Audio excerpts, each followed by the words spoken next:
রাজ্যসভায় বন্দে মাতরম জয় হিন্দে না, সংসদের উচ্চকক্ষে এরকম কোনো স্লোগান তোলা যাবে না। গতবারের মতো এবারও নির্দেশিকা জারি করা হয়েছে, যার প্রতিবাদে সরব মমতা বন্দ্যোপাধ্যায়। জয় হিন্দ বলা যাবে না, সংসদে বন্দে মাতরম বলা যাবে না। বন্দে মাতরম তো ন্যাশনাল সং, আমাদের সবার স্লোগান তো বন্দে মাতরম। যারা স্বাধীনতা আন্দোলন করেছিলেন তাদের স্লোগান ছিল বন্দে মাতরম। কি করে ভুলে যাচ্ছে? তার মানে কি বাংলার आइडेंटिटी नष्ट करते चाहे? वंदे मातरम कहते हैं, ये हमारा आजादी का स्लोगन है, नेशनल सॉन्ग है। और जय हिंद नेताजी का नारा है, जो नारा लेके हम लोगों ने लड़ा है, अभी भी हमारे देश का नारा है। इसको जो टकराएगा चूर चूर हो जाएगा।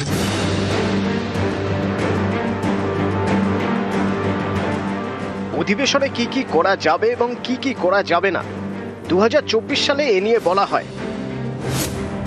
রাজ্যসভায় ধন্যবাদ, আপনাকে ধন্যবাদ, জয় হিন্দ, বন্দে মাতরম বা এই ধরনের কোনো স্লোগান তোলা যাবে না। 2024-এর পর 2025 সালের 24শে নভেম্বর ফের একই নির্দেশিকা জারি করেছে রাজ্যসভা। জয় হিন্দ বলা যাবে না, সংসদে বন্দে মাতরম বলা যাবে না। বন্দে মাতরম তো ন্যাশনাল সং, আমাদের সবার স্লোগান তো বন্দে মাতরম। যারা স্বাধীনতা আন্দোলন করেছিলেন তাদের স্লোগান ছিল বন্দে মাতরম। কি করে ভুলে যাচ্ছে? তার মানে কি বাংলার আইডেন্টিটি নষ্ট করতে চায়? বঙ্কিমচন্দ্র চট্টোপাধ্যায়ের লেখা বন্দে মাতরম, নেতাজি সুভাষচন্দ্র বসুর ইন্ডিয়ান ন্যাশনাল আর্মির স্লোগান ছিল জয় হিন্দ। এই দুই স্লোগানে গলা ফাটিয়ে দেশের স্বাধীনতার জন্য অনেকে প্রাণ দিয়েছেন। আজও এই দুই স্লোগান ঘিরে দেশ জুড়ে আবেগ। দলমত নির্বিশেষে অনেকেই এই স্লোগানে সুর চড়ান, কিন্তু সংসদের উচ্চকক্ষে সেই বন্দে মাতরম এবং জয় হিন্দ প্রাপ্ত। এর প্রতিবাদে 26শে নভেম্বর সংবিধান দিবসে চড়া সুর মমতা বন্দ্যোপাধ্যায়ের। वंदे मातरम कहते हैं, ये हमारा आजादी का स्लोगन है, नेशनल सॉन्ग है। और जय हिंद नेताजी का नारा है, जो नारा लेके हम लोगों ने लड़ा है, अभी भी हमारे देश का नारा है। इसको जो टकराएगा चूर चूर हो जाएगा। নিউজ 18 বাংলা। পশ্চিমবঙ্গে এসআইআর এর কাজে নজরদারি। রাজ্যে এসে নজরদারি চালাবেন ভিন রাজ্যের 3 অফিসার। বেনজির সিদ্ধান্ত নির্বাচন কমিশনের, এই নিয়ে রাজনীতির হাওয়া গরম।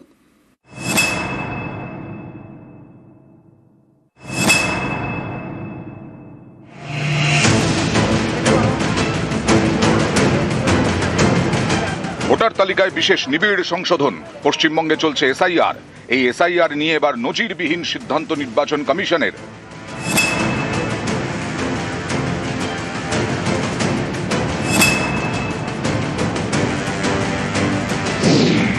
ভিন রাজ্য থেকে পশ্চিমবঙ্গে পাঠানো হচ্ছে কমিশনের 3 অফিসারকে। প্রিন্সিপাল সেক্রেটারি, সেক্রেটারি এবং আন্ডার সেক্রেটারির পদমর্যাদার 3 অফিসার পশ্চিমবঙ্গের মুখ্য নির্বাচনী আধিকারিকের দফতরে বসে এই 3 অফিসার কাজ করবেন। এ রাজ্যে এসআইআর কাজকর্মের ওপর নজরদারি চালাবেন।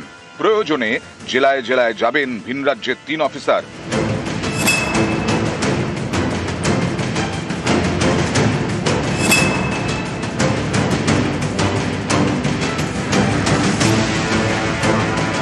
বিহারে এসআইআর শেষ।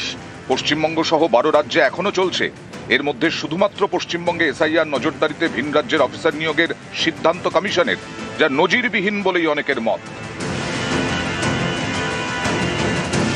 বুধবার দিল্লিতে নির্বাচন কমিশনে যায় বিজেপির প্রতিনিধি দল। পশ্চিমবঙ্গে নিরপেক্ষ পর্যবেক্ষক নিয়োগের দাবি জানায়। এরপরেই নির্বাচন কমিশনের বেনজির নির্দেশিকা।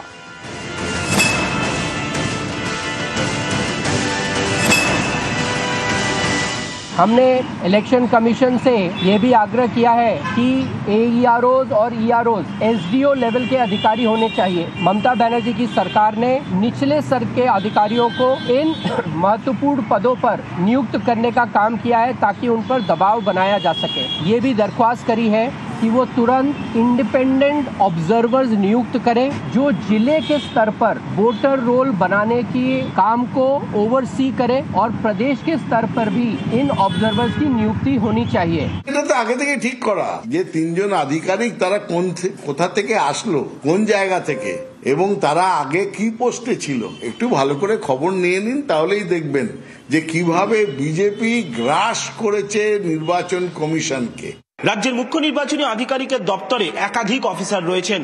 তারপরেও এই 3 জন অফিসার কাজ করবেন সিওর তত্ত্বাবধানে থেকেই। আর একে কেন্দ্র করেই রাজনৈতিক সুর চড়াচ্ছে তৃণমূল কংগ্রেস। অন্যদিকে আবার বিজেপিও পাল্টা দাবি করছে। ফলত সব মিলিয়ে কেন এসআইআর প্রক্রিয়া চলাকালীন জাতীয় নির্বাচন কমিশনের তরফে নজিরবিহীনভাবে এই আধিকারিকদের পাঠানো হচ্ছে তা নিয়ে উঠছে প্রশ্ন। ক্যামেরায় খোকন দাসের সঙ্গে সোমরাজ বন্দ্যোপাধ্যায়, নিউজ 18 বাংলা, কলকাতা। এসআইআর চাপে বিএলওর মৃত্যুর অভিযোগ নির্বাচন কমিশনের কাছে মৃতের স্বামী। 8ই নভেম্বর মেমারির বিএলওর নমিতা হাঁসদার মৃত্যু হয়। অতিরিক্ত চাপে ব্রেন স্ট্রোকে মৃত্যুর অভিযোগ। বিএলও অধিকার রক্ষা কমিটির ধর্নায় মৃতের স্বামী। 50 লক্ষ টাকা ক্ষতিপূরণ ও চাকরির দাবি পরিবারের। আজকে নির্বাচন কমিশনের কাছে কিছু দাবি নিয়ে আমি এসেছি, কারণ উনি ছিলেন তো আমার সংসারের ইনকামের একমাত্র পথ। এবার আমার কিচ্ছু নেই। এবার নির্বাচন কমিশনের কাছে বলবো যে আমি যাতে বাঁচতে পারি তার জন্য কিছু একটা ব্যবস্থা করতে। বিএলওর দিন নিয়ে যাবে, আমার পরিবারের একজনের কাজ দেওয়া হোক আর 50 লক্ষ টাকা ক্ষতিপূরণ দেওয়া হোক। আর আমার স্ত্রী যেভাবে মারা গেছেন, বিএলওদের যেন এইভাবে চাপ দিয়ে কোনো কাজ যেন না করেন। বিএলওদের নিয়ে কমিশনের অফিসে নমিতার স্বামী। সিইওর সঙ্গে দেখা মৃতের স্বামীর। পরিবারকে ক্ষতিপূরণের আশ্বাস কমিশনের। আমরা 3 জন বিএলও এবং নমিতা হাঁসদার হাজবেন্ড, উনি এখানে উপস্থিত আছেন, মাধব হাঁসদা, গিয়েছিলাম ইসিআই সিইওর কাছে। সিইও ছিলেন, কিন্তু আমরা আমাদের কাছে অ্যাসিস্ট্যান্ট সিইও দিব্যেন্দু দাস, তিনি আমাদের যে দাবি ছিল যে ওনার কম্পেনসেশন এবং ওনার পরিবারকে চাকরি, এই দাবি ছিল আমাদের। সেই দাবিতে উনি এটা নিয়ে আমাদের বললেন কম্পেনসেশনের ব্যাপারটা ওনারা দেখবেন, কিন্তু কবে হবে সেটা কোনো নিশ্চিত দেননি। মিথ্যে প্রচারে বাঙালি খেতানোর অভিযোগ। ভিন রাজ্যে কি ব্যবসা করতে পারবেন না বাঙালিরা? দীঘায় নাকি ওড়িশার ব্যবসায়ীদের ব্যবসা করতে দেওয়া হচ্ছে না। আর এই অভিযোগে ওড়িশার চন্দনেশ্বরে বাঙালি ব্যবসায়ীদের হুমকি ওড়িশাবাসীর। ব্যবসা গোটাতে 3 দিনের ডেডলাইন।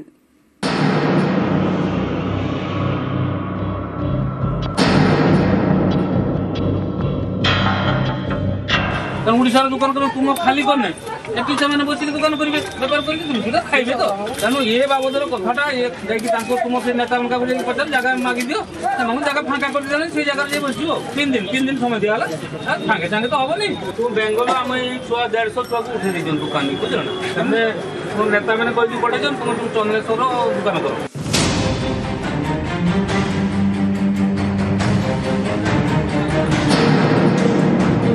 বিপাকে তো পড়বেনই।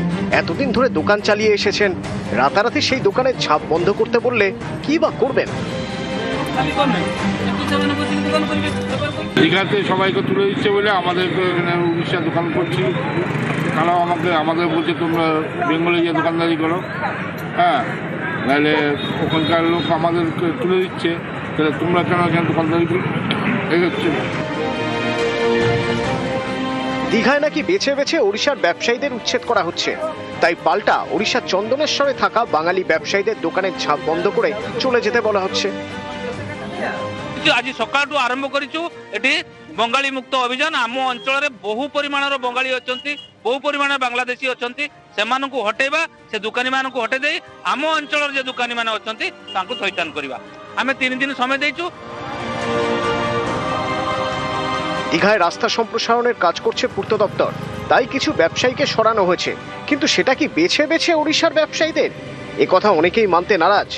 এক বাঙালি দোকানদারের দাবি, শুধু ওড়িশার ব্যবসায়ীদের নয়, তিনি বাংলার লোক হওয়া সত্ত্বেও তাকে তুলে দেওয়া হয়েছে। দোকান তুলে দিয়েছে। দোকান তুলে দিল কেন?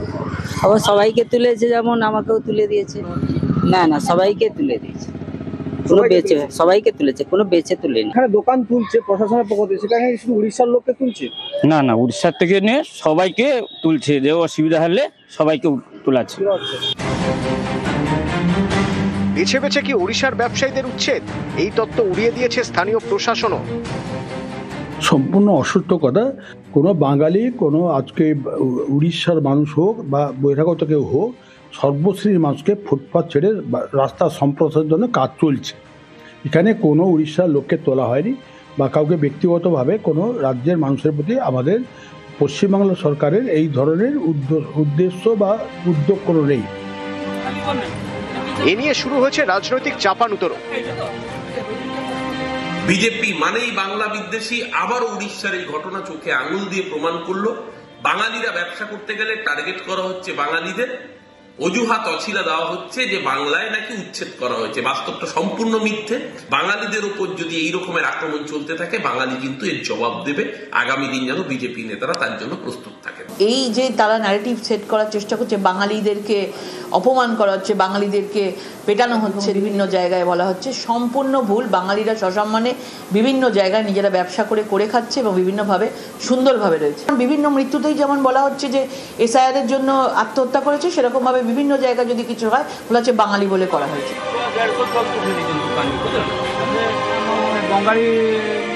নিউজ 18 বাংলা। ফের জেলা সফরে মুখ্যমন্ত্রী। 3 এবং 4 ডিসেম্বর মুর্শিদাবাদ, মালদায় মুখ্যমন্ত্রী। আর 2 জেলাতেই প্রশাসনিক সভা মুখ্যমন্ত্রী মমতা বন্দ্যোপাধ্যায়। রাজনৈতিক কর্মসূচিতেই অংশ নেওয়ার সম্ভাবনা রয়েছে। জেলা প্রশাসনকে প্রস্তুতি নির্দেশ নবান্ন।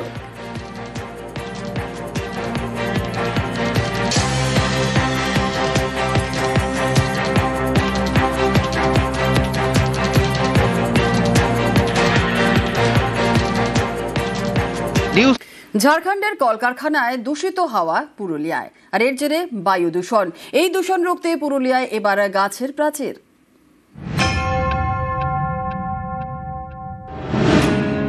ঝাড়খণ্ডের গা ঘেঁষা পুরুলিয়া। এপারে পুরুলিয়া ঝালদা, জয়পুর, বাগমুন্ডি, ওপারে ঝাড়খণ্ডের বোকারো, সিলি। এইসব এলাকায় রয়েছে একাধিক কলকারখানা, খনি। পশ্চিমবঙ্গ দূষণ নিয়ন্ত্রণ পর্ষদের বক্তব্য, ঝাড়খণ্ডের এই সমস্ত এলাকা থেকে কলকারখানার দূষিত বাতাস ঢুকে পুরুলিয়ায়। শীতকালে দূষণের মাত্রা বাড়ে। এই দূষণ রুখতে ঢাল এবার গাছ। তৈরি করা হচ্ছে গাছের প্রাচীর। পুরুলিয়ার ঝাড়খণ্ড লাগোয়া এলাকাগুলিতে গাছ বসানোর কাজ শুরু করে দিয়েছে বন দপ্তর। আমরা যদি এখানে একটা গাছের প্রাচীর তৈরি করতে পারি, এই যে পশ্চিম দিক থেকে ভেসে আসা দূষণটা, সেটা ওই গাছগুলো প্রতিহত করবে। এটা যে বাতাসের গুণগত মান শুধু উন্নত করবে তাই নয়, আরও অনেক রকমের বাস্তুতান্ত্রিক পরিষেবা দেবে এবং যে পরিবেশটা অবক্ষয় হয়েছে সেটাকে আবার পুনরুদ্ধার করবে। একটা যৌথ উদ্যোগে এই সমস্ত অঞ্চলে যে পলিউশনটা হচ্ছে সেটা যাতে আমরা তাকে আটকাতে পারি বা এখানকার পলিউশনের পরিস্থিতিটা যাতে আরও খারাপ না হয়, আমরা যেন পরিষ্কার বাতাস বা ক্লিন এয়ার পেতে পারি, তার জন্য আমরা একটা সবুজ প্রাচীর কন্টিনিউয়াস প্ল্যান্টেশন তৈরি করছি। ঝাড়খণ্ডের সঙ্গে পুরুলিয়ার সীমানা প্রায় 323 কিলোমিটার।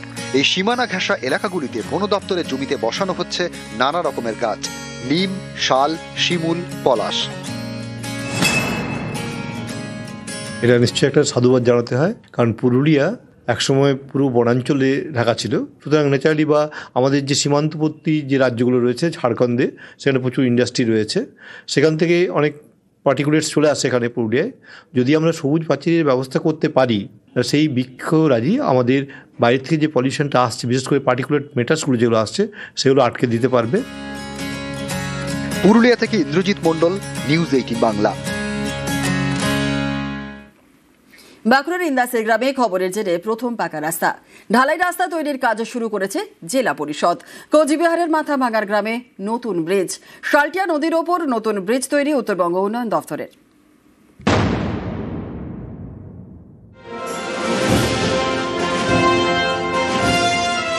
বাঁকুড়ার ইন্দাস ব্লক। এখানকার ডোঙ্গালন থেকে মঙ্গলপুর পর্যন্ত দুদিকে চাষের জমি, মাঝখানে প্রায় 3.5 কিলোমিটার মাটির রাস্তা। অভিযোগ, এই রাস্তায় যাতায়াত করা মানেই ছিল দুর্ভোগ। গত মার্চে এই খবর দেখানো হয় নিউজ 18 বাংলায়।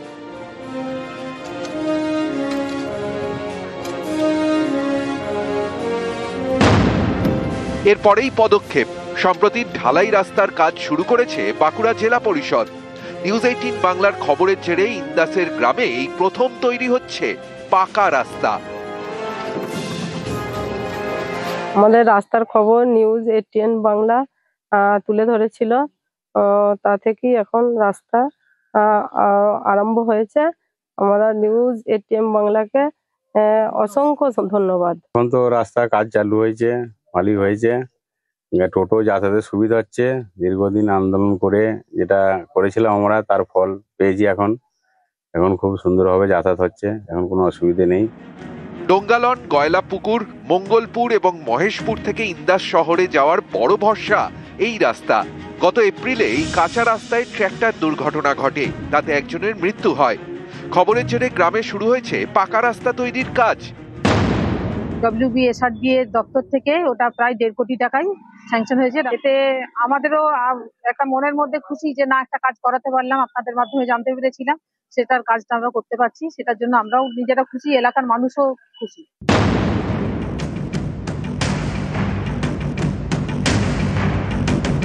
কোচবিহারের মাথাভাঙা, এখানকার নিশিগঞ্জ 2 নম্বর পঞ্চায়েত এলাকা দিয়ে বয়ে গিয়েছে শালটিয়া নদী। এই নদীর উপরে আগে সেতু ছিল, বয়সের ভারে সেটি দুর্বল হয়ে পড়ে। এখানে তৈরি করা হয়েছে নতুন সেতু। প্রায় 2,20 কোটি টাকা খরচ করে এই সেতু তৈরি করেছে উত্তরবঙ্গ উন্নয়ন দপ্তর। ভাঙা ছিল, খারাপ ছিল, লোকজন যাতায়াতের অসুবিধা ছিল। এখন ব্রিজটা ভালো হয়ে গেছে, পাকা ঠাকা হয়েছে, লোকজনের যাতায়াতের সুবিধা ভালো হয়েছে। আগে গাড়ি ঘোড়া যাইতো না, তো ভাঙা ব্রিজ ছিল, এখন যাতায়াত করতে পারে। উত্তরবঙ্গ উন্নয়ন দপ্তরের অর্থানুকূলে আমাদের শালটিয়া নদী বামনমারা সেতু, যে বিগত বামফ্রন্ট আমলে এই সেতুটি ছিল, সেই সেতুটি দুর্বল হওয়ার কারণে আমাদের উত্তরবঙ্গ উন্নয়ন দপ্তর থেকে সেখানে একটু সেতু নির্মাণের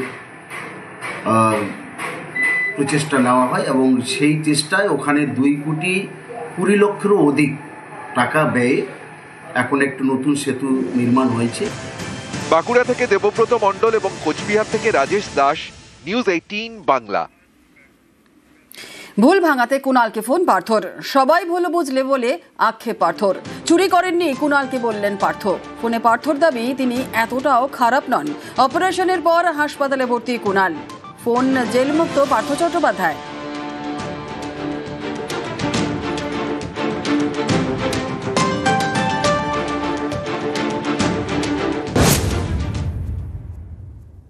ব্রাত্যকে শিক্ষামন্ত্রী করা হয়েছিল, পার্থদা গাজওয়ারি করে ব্রাত্যকে সরিয়ে শিক্ষামন্ত্রী হয়েছিলেন।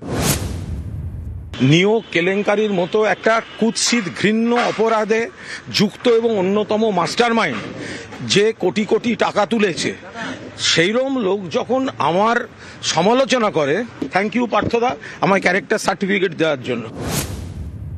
এই পার্থ চট্টোপাধ্যায় আমার কথার পরিপ্রেক্ষিতে রিয়াকশনে বলেছিলেন যে বন্দি থেকে মাথা খারাপ হয়ে গেছে। আমি পার্থদাকে বলবো আয়নায় মুখটা দেখতে।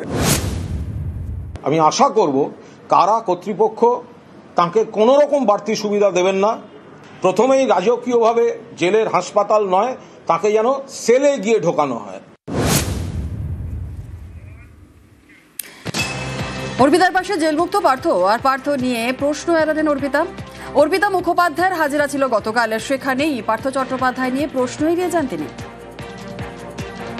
ইডি যখন সিরিয়াল লিস্ট তৈরি করেছিল, সেখানে যে LIC যে পেপার পাওয়া গেছিল, সেখানে আপনার এবং পার্থ চট্টোপাধ্যায়ের যে রিলেশনশিপ, সেখানে আঙ্কেল কাজিন এইরকম না। এই প্রসঙ্গে প্লিজ কিছু প্রশ্ন করুন, ধন্যবাদ।